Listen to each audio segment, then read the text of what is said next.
আসসালামু আলাইকুম সন্দীপ ভিউয়ার্স, আশা করি সবাই ভালো আছেন। আমি আপনাদের তো অনেক ভালো আছি। সন্দীপ ভিউয়ার্স, একটা বিষয় আমি আপনাদের সাথে শেয়ার করব, যে কারণে ভিডিওতে আসছি আজকে। তো কোনো রকম ভূমিকা না করে সরাসরি বলেই ফেলি। আমি গত বছর এই বছরই জানুয়ারির 26 তারিখে আমি আমেরিকান এম্বাসিতে আমেরিকান ভিসার জন্য দাঁড়িয়েছিলাম। তো সেখানকার যে ঘটনাটা ঘটেছিল আমার সাথে, বা আমার সাথে কী কথোপকথন হয়েছিল বা কী রকম প্রশ্ন করেছিল, আর সেই জিনিসটা আমি আপনাদের সাথে শেয়ার করার চেষ্টা করছি। তো আমার সময়টা ছিল ঠিক 8:30টার দিকে, 8:30 থেকে 8:30টার মধ্যে। তো যাই হোক, আমি সকালবেলা খুব ভোরে আমি উঠলাম এবং উঠে একটা গাড়ি করে আমি চলে গেলাম। তো অনেকেই এর মধ্যে অনেক কিছু বলে যে নতুন গাড়ি নিতে হবে, গাড়ি সামনে রাখতে হবে, একটা সিসি ক্যামেরা এরকম তাদেরকে দেখা হবে, যে গাড়ির নাম্বার কত মনে রাখতে হবে। এগুলো অনেক কথায় অনেক ভিডিওতে আমি শুনেছি। তো এগুলো আসলে খুব বেশি একটা এফেক্টিভ আমার কাছে মনে হয়নি আর কি। এবং স্যুটকুট পরতে হবে, টাই মানে পুরা আপনাকে রাজপুত্র সেজে যেতে হবে। অনেক ভিডিওতে এরকম অনেক কিছু দেখানো হয় বা শোনানো হয়, কিন্তু আমার কাছে এরকম কোনো কিছু মনে হয়নি। কারণ আমার সামনে যাদেরকে ভিসা দেওয়া হয়েছে, তো মোটামুটি আমরা 8-9 জন আমার সামনে ছিল। সেখান থেকে একজন মাত্র বয়স্ক মানুষকে ভিসা দেওয়া হয়েছিল। দুইজন, একজন বয়স্ক লোক এবং বয়স্ক মহিলা, দুজনকে ভিসা দেওয়া হয়েছিল। তাছাড়া আর কাউকে ভিসা দেয়নি। এবং তারা খুবই সিম্পলি ড্রেসে গিয়েছিল। তো যাই হোক, সেই ঘটনাটাই আমি আপনাদের সাথে ব্যাখ্যা করছি। আমি সেখানে পৌঁছেছিলাম 7টায় গিয়ে 7:30টায় আমি লাইন আপ হয়েছিলাম। তবে সবার সামনেই আমি লাইনে ছিলাম। তো মোটামুটি অ্যাম্বাসির গেট থেকে আমি ঢুকলাম। ঢোকার পরে আমার যে পাসপোর্টটা আছে, সেই পাসপোর্টটা তারা স্ক্যান করার পরে সেখান থেকে আমাকে কোয়ারি করে ভিতরে ঢুকালো। এবং ওইখানে যাওয়ার পরে মোটামুটি বেশ 10-15 গজ সামনে ঢুকলাম। ঢুকার পরে সেখান থেকে আবার আমি ডানে মোড় নিলাম। ডানে মোড় নিয়ে আবার আমি ভিতরে গেলাম। আবার সেখানে আমার বডি চেক করা হলো। তারপরে ডিটেক্টর দিয়ে আমার সাথে কোনো কিছু এক্সট্রা আছে কি না, মোবাইল টোবাইল এগুলো কিছু আছে কি না, বা কোনো ধরনের অন্য ধরনের সেন্সিটিভ কোনো বিষয় আছে কি না, যেটা ইলিগাল কোনো জিনিস আছে কি না, সেই জিনিসগুলো তারা চেক করে আমাকে ভিতরে ঢুকানো হলো। ভিতরে যাওয়ার পরে সেখানে বসানো হলো, লাইন আপ করে বসানো হলো। একের পর এক চেক করে এরকম ঢুকানো হয়েছে মোটামুটি সবাইকে। যখন নাকি এখানে 30-40 জন চলে আসলো, তো এখানে লম্বা লম্বা বেঞ্চ আছে ভিতরে আর কি। তো ভিতরের যে ডেকোরেশনগুলো আছে, এগুলো খুব বেশি আহামরি ডেকোরেশন না। এক্সপেকটেশন অনুযায়ী যে একটা আমেরিকান এম্বাসির ভিতরে হয়তো খুব লাক্সারিয়াস থাকবে অ্যাকোমোডেশনগুলো, বা ভিতরের যে ফার্নিচারগুলো আছে, এগুলো খুব বেশি যে হাইফাই বা কি বলে একবারে ক্লাসিক মানসম্মত, ওই রকম আসলে এতটা না আর কি, আপডেট না। মোটামুটি অনেক আগেরই বোঝা যাচ্ছে, অনেক আগের বিল্ডিং, অনেক আগের অ্যাকোমোডেশনের মতোই তাদের অ্যাকোমোডেশনটা ছিল, সিম্পলি সাদাসিধা আর কি।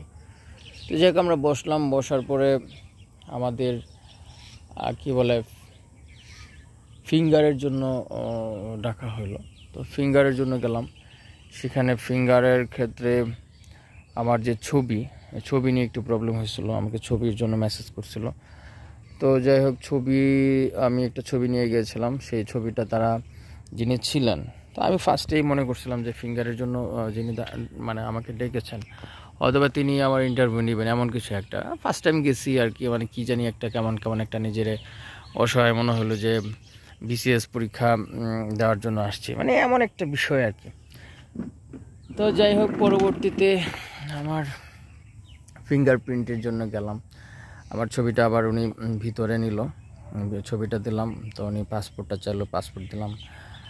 তো বললো যে ছবি নিয়ে আসছেন, হ্যাঁ ছবি নিয়ে আসছি। তো ছবিটা দিলাম, দেওয়ার পরে উনি বললো যে ছবিটা এমন কেন আসছে, একটা এরকম বললো আর কি, যে আগের ছবিটাই নিয়ে আসছেন। আমি বলি না, আগের ছবি না, এটা তো চেঞ্জ করে নিয়ে আসছে। তো আবার এই যে ছবিটা নিয়ে ভিতরে গেলো, ভিতরে নিয়ে কার সাথে জানি কীরকম কোয়ারি করলো, কোয়ারি করে এসে আবার সেই ছবিটা আপলোড দিল এবং আমার ফিঙ্গার নিল। তো এর মধ্যে উনি ফিঙ্গার নেওয়ার পরে আবার বললো যে আপনি ঠিক আছে, আপনি বসেন, আপনাকে আবার ডাকা হবে। তার মধ্যে আমার পিছনে আবার 4-5 জন এসে দাঁড়ায় গেল গা। তো আমার সিরিয়ালটা আলটিমেটলি একটি পিছনে পড়ে গেল। আমি সবার সামনে ছিলাম। তো যাই হোক, মোটামুটি এই সমস্যার কারণে আমি পিছনে পড়ে গেলাম। আবার মোটামুটি 5-7 মিনিট পরে আবার ডাকলো। ডাকার পরে আমার পাসপোর্টটা ফেরত দিল। ফেরত দেওয়ার পরে আমি আবার এসে লাইন আপ হলাম। লাইন আপ হওয়ার পরে আমাকে ওইখানে যারা ভলান্টিয়ার ছিল তারা এক একটা কাউন্টারে ইন্টারভিউর জন্য নিয়ে বললো যে আপনি এই কাউন্টারে যান, এই কাউন্টারে যান, এই কাউন্টারে যান, এরকম আর কি। তা আমি মোটামুটি আমাকে 10 নম্বর কাউন্টে দাঁড় করাই দিল। দাঁড় করানোর পরে আমি লক্ষ্য করলাম যে আমার সামনে মোটামুটি 8-9 জন আছে আর কি। হ্যাঁ, তো ফার্স্টেই যে ছেলেটা ছিল ও একটা স্টুডেন্ট ভিসার জন্য সম্ভবত অ্যাপ্লাই করেছিল, এবং সে গিয়ে খুবই loudly hello officer, how are you, এরকম বললো আর কি, শাউটিংয়ের মাধ্যমে আর কি বললো। বলার পরে সম্ভবত অফিসার একটু মানে বিরক্তই হইলো মনে হয়েছে আর কি। তো যাই করে কি দু একটা প্রশ্ন করছে যে কেন তুমি আমেরিকা যাইতে চাচ্ছ বা কেন আমেরিকাতে পড়তে যাচ্ছ। তখন বললো যে এরকম এরকম আমেরিকান পড়ালেখার মান খুবই উন্নত, এবং সেটা পরবর্তীতে আমি বাংলাদেশে আমি ডিগ্রি নিয়ে এসে এখানে আমি নিজেকে এস্টাবলিশ করতে পারবো। তারপরে আরেকটা প্রশ্ন করছিল যে ওই ইউনিভার্সিটিতে কেন চুজ করছো। তখন সে বললো যে ওই ইউনিভার্সিটি মানে রিজনেবল কি বলে টিউশন ফির মধ্যে সে পেয়েছে, এবং লোকেশনটা কিংবা তার যে ইউনিভার্সিটির যে অ্যাকোমোডেশন কিংবা যে কী বলে বিভিন্ন ভবন স্ট্রাকচার, এই জিনিসগুলো তার দেখে পছন্দ হয়েছে, এরকম একটা ব্যাখ্যা দিল। তো যাই হোক, সে তাকে রিফিউজ করলো। তারপরে একজন জার্নালিস্ট সাহেব ছিল ফ্যামিলির সহ, ওনাকে রিফিউজ করলো। তারপরে আরও 2 জন ছিল এরকম আমার মতো সিঙ্গেল, ওনাদেরকেও রিফিউজ করলো। তো যাই হোক, তারপরে আসলো মোটামুটি একজন বৃদ্ধ মহিলা, বৃদ্ধ মানুষ, ওনারা আসার পরে মোটামুটি ওনাদেরকে ভিসা দিল। আমার ঠিক আগের জন। তো ওনাদেরকে প্রশ্ন করছে যে কেন যাবেন। বলল যে ওইখানে আমার মেয়ে থাকে। মেয়ে কিভাবে গেল? বিয়ে হয়ে গেছে। কবে গেছে? এত তারিখ গেছে। কোথায় থাকে? নিউ ইয়র্কে থাকে। তো বিয়ে হইল কার সাথে? বললো যে জামাই কিভাবে এখানে সিটিজেন। বললো যে সে ডিবি পেয়ে গেছে, ডিবিতে যে সিটিজেন হয়েছে, তার পরবর্তীতে তাকে বিয়ে করছে, বিয়ে করে নিয়ে গেছে, এইরকম একটা কাহিনী বলল। তারপরে এরকম বলার পরে ওনার পাসপোর্টটা নেওয়ার পরে বলতেছে যে মানে কংগ্রেচুলেশন, আপনাদের ভিসা দেওয়া হয়েছে। তো এই ভদ্র মহোদয় বলতেছে যে ঠিক আছে, আমার পাসপোর্টটা ফেরত দেন। তো আবার ফেরত চলো, কয় যে না, আপনার পাসপোর্ট এখান থেকে দেওয়া হবে না, আপনার পাসপোর্ট ওই বিএফএস যে আছে টাওয়ার আছে, ওইখান থেকে আপনারা সংগ্রহ করবেন এত দিনের মধ্যে, এভাবে বললো আর কি। তো যাই হোক, ওনারা চলে গেল। তো একটু আর্গুও করলো যে না, এখন আমার পাসপোর্ট ফেরত দেয়, এরকম মেবি এরকম কিছু একটা বলছিল আর কি। তো বিচার মোটামুটি একটু হাসি দিছে আর কি। হ্যাঁ, তো এর মধ্যে আমি একটু নার্ভাস যে এরকম রিজেক্ট করলো সবাই রে। একটু কেমন জানি ক্ষিপ্ত মনে হইলো। বিষয় অফিসার হচ্ছে ইয়াং, মোটামুটি আমাদের এই যে 40-45-এর হবে, ফর্সা, মোটামুটি ভালো সুঠাম দেওয়ার অধিকারী। তো মনে হইলো যে না, হয়তো বা এইবার মনে হয় তাহলে যেহেতু মনটা একটু ভালো, তাহলে হয়তো বা আমার ক্ষেত্রে হয়তো বা এরকম নাও হইতে পারে, আমাকে ভিসা দিতেও পারে। তো যাই হোক, আমার আগে তারপরে আরেকজন ছিল এরকম সিঙ্গেল ট্যুরিস্ট ভিসা, ওনার মোটামুটি 7-8টা কান্ট্রি ঘোরা আছে, তো ওনাকে রিফিউজ করলো। তো যাই হোক, আমি মনোবল নিয়ে দীর্ঘ শ্বাস নিয়ে বুকে দম নিয়ে মোটামুটি সামনে গেলাম। যাওয়ার পরে বললাম যে গুড মর্নিং। সেও বললো গুড মর্নিং। তো বললো যে পাসপোর্ট দেন। পাসপোর্ট দিলাম। তারপরে ফার্স্ট কোশ্চেন ছিল যে কেন যাবেন। তা আমি বললাম যে আমি আমার সিস্টার ইন ল এখানে সিটিজেন, তাদের সাথে আমার অনেক দিন যাবৎ দেখা সাক্ষাৎ হয় না, প্রায় 4-5 বছর যাবৎ। তার বেবির বার্থডে প্রোগ্রাম আছে, সেই প্রোগ্রামে আমি অ্যাটেন্ড করতে যাব।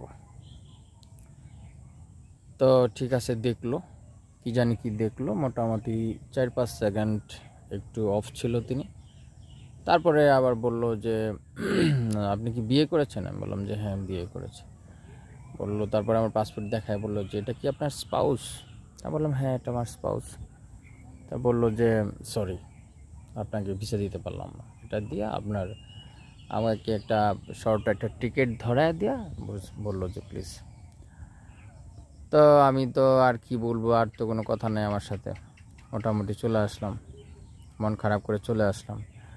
তো সেই সময়টা ছিল আসলে ট্রাম্প ক্ষমতা গ্রহণ করার ঠিক কয়েকদিন পরে, মানে 26 তারিখের ঘটনা। ট্রাম্প মেবি খুব সম্ভবত 15 তারিখ বা 17 তারিখ মেবি মানে শপথ নিয়েছিল আর কি, জানুয়ারির, যতদূর মনে পড়ে আর কি। তো শপথ নেওয়ার মোটামুটি 1 সপ্তাহের মধ্যে এই কাহিনি।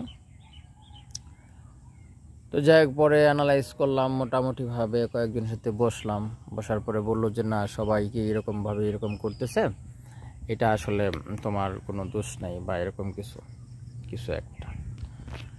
তো যাক, আজকে যে জিনিসটা আমি একটা তথ্য পাইলাম আর কি, যে জানুয়ারিতে নভেম্বর ডিসেম্বরের ভিসার ইয়াটা পাই নাই, আপডেটটা পাই নাই, কিন্তু তার আগে 24 সালের সেপ্টেম্বর অক্টোবর, হ্যাঁ ওই সময়টাতে প্রায় 3,500 করে প্রতিদিন প্রতি মাসে ভিসা দেওয়া হইতো আর কি। 3,500, 3,400, 3,300 এরকম করে ভিসা দেওয়া হইতো পুরো বছরে, পুরো মাসে। তো মাসে যদি 3,300 ব্যক্তিকে ভিসা দেয়, তাহলে ডেইলি আপনি হিসাব করেন, ডেইলি প্রায় 100 লোকের ভিসা দেওয়া হয়েছে। তো ডেইলি যদি 100 লোকের উপরে আর কি, তো 100 লোকের উপরে মানে এটা বিশাল একটা বিষয়। ডেইলি তারা ইন্টারভিউ নেওয়া হয়তো বা 300 লোকের ইন্টারভিউ নেয়, আমি যতদূর মানে দেখেছি আর কি। 300 লোকের উপরে খুব বেশি একটা ইন্টারভিউ নেয় না। ওখানে টিকে মানে ইন্টারভিউ বুথই থাকে এখানে কয়টা, 6টা বা 7টা বুথ মেবি আমি লক্ষ্য করেছি, হয়তো বা আরও থাকতেও পারে। কিন্তু এত লোকের ইন্টারভিউ একদিনে সম্ভব না, যে 500-600 এরকম নেওয়া খুব মানে খুব ডিফিকাল্ট আর কি। তো মোটামুটি 300 লোক মনে হয় নেয় আর কি। তো 300 লোকের মধ্যে যদি 100 লোকের বা 100+ লোকের যদি ভিসা দেওয়া হয়, তাহলে সেটা ভালো রেশিও এবং খুবই ভালো রেশিও ছিল। কিন্তু নভেম্বর ডিসেম্বরের যে রেশিওটা, সেটা আমি দেখি নাই, সেটা আমি পাই নাই। কিন্তু জানুয়ারিতে দেখলাম যে মোটামুটি তারা আজকে আপডেটটা পাইলাম আর কি, যে মোটামুটি 1900 লোকের ভিসা দিল। এবং ফেব্রুয়ারিতে যাইয়া ওইটা আবার বাইরে গেল 2400-তে। মানে ট্রাম্প ক্ষমতায় আসার পরে সেই 3300-3400 থেকে কইমা সেটা অর্ধেকে চলে আসছে। তো 3300-র অর্ধেক যদি আপনি করেন 1600-1700, সেখানে 1900 লোকের ভিসা দিছে, তার মানে অর্ধেক ভিসা দিছে, তারপরে তো ভালো দিছে। তাহলে আমার সাথে কি এরকম হইল যে আমার ভিসাটা দিল না? এটা নিয়ে আমার খুব বেশি একটা মনের মধ্যে কষ্ট এখনও পর্যন্ত বিরাজমান, এবং এখনও পর্যন্ত সেই কষ্টটা আমি ফিল করি যে আমি তো এমন কিছু করি নাই বা তার সাথে মিসবিহেভও করি নাই, তাহলে ভিসাটা দিল না, মানে মনটা খুবই বিষণ্ণ বলতে পারেন আর কি। তো যাই হোক, আমি আবার অ্যাপ্লাই করছি আর কি। তো আশা করি হয়তো বা নেক্সট টাইম পাবো। কিন্তু আপনারা যারা যাবেন, আপনারা যারা ভিসার জন্য যাবেন, ওখানে আমার মনে হয় না খুব বেশি আহামরি করে নিজের অ্যাপ্রোচ করার প্রয়োজন আছে। মানে নর্মালি যদি আপনারা যান, তাহলে ওইখানে ভালোভাবেই মনে হয় নিজের একটু হ্যান্ডেল করতে পারলে, আর নিজের আবেগটা বা ইমোশনটা যদি মানে হ্যান্ডেলিং করতে পারেন, যে আমি বাংলাদেশের ভালো আমার অবস্থান আছে, এটা ভাবটা এরকম বুঝাইতে হবে মেবি।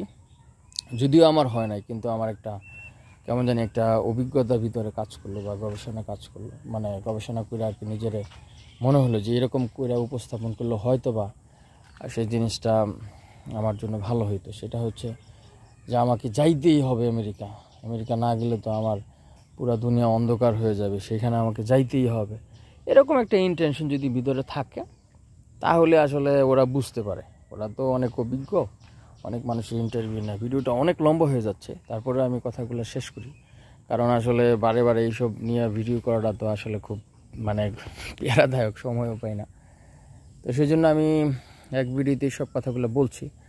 এইভাবে নিজের উপস্থাপন করার দরকার নেই, জাস্ট এরকমভাবে উপস্থাপন করবেন যে না, আমি বাংলাদেশে ভালো আছি, ওখানে আমার রিলেটিভ আছে, আমি দেখা করতে চাই, যদি আমাকে চান্স দিলে দিবেন, না দিলে নাই।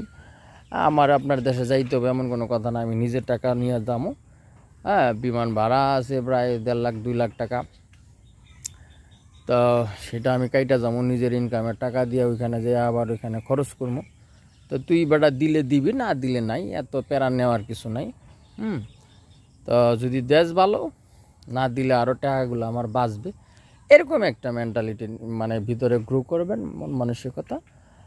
আর একটা বিষয় হচ্ছে যে ওইখানে যাওয়ার পরে কোনো অবস্থায় নার্ভাস হওয়া যাবে না। সিম্পলি আপনার যে ড্রেস আপে আপনার মোটামুটিভাবে মার্জিত সুন্দর লাগবে, যে না মোটামুটি এই ড্রেসটা আমি কমফোর্টেবল, ইজি কমফোর্টেবল ড্রেস পরে যাবেন আর কি। সিজন অনুযায়ী, ওয়েদার অনুযায়ী আপনি কমফোর্টেবল ড্রেসটা ইউজ করবেন, এবং যেটা পইরা আপনার ভাল লাগে। পাঞ্জাবি পরলে পাঞ্জাবি, প্যান্ট শ্যুট পরলে প্যান্ট শ্যুট। যদি আপনার মনে হয় যে না অন্য কিছু কুর্তি পরতে হবে, বা আপনার অন্য কোনো ড্রেস আপ পরলে আপনার ভাল লাগে, বা আপনার পরার মধ্যে স্বাচ্ছন্দ্য বোধ করেন, তাইলে ওটাই পরবেন, ওটা পরে যাবেন। মোটামুটিভাবে একটু ক্লিন টিন থাকবেন। আর যারা আপুরা আছেন বা মহিলারা আছেন, যারা আছেন, তিনারা হয়তো বা একটু সাজগোজ করলেন, একটু নিজেরে একটু মানে কি বলে একটু পরিপাটি করলেন আর কি, যেটা না করলেই নয়। ইন জেনারেলি বিভিন্ন টোগ্রামে গেলে সাধারণ যে একটা সাজ থাকে, মেয়েদেরকে স্বাচ্ছন্দ্যে প্রকাশ করার জন্য যে একটা সাজ থাকে, সেই সাজটা দিতে পারেন। এর চেয়ে বেশি দরকার নাই যে আহামরি একবারে করতে হবে, এমন কিছু না। তো এই আর কি, মোটামুটি আমার ছোট্ট অভিজ্ঞতার থেকে আপনাদেরকে একটু শেয়ার করলাম। তো যাই হোক, এই পর্যন্তই আমার কষ্টটা আপনাদের সাথে শেয়ার করলাম। আর সামনে হয়তোবা আরেকটা ইন্টারভিউ ফেস করবো, আমার জন্য তো আর আজকের মতো এখানেই বিদায় নিচ্ছি। আল্লাহ হাফেজ, আসসালামু আলাইকুম।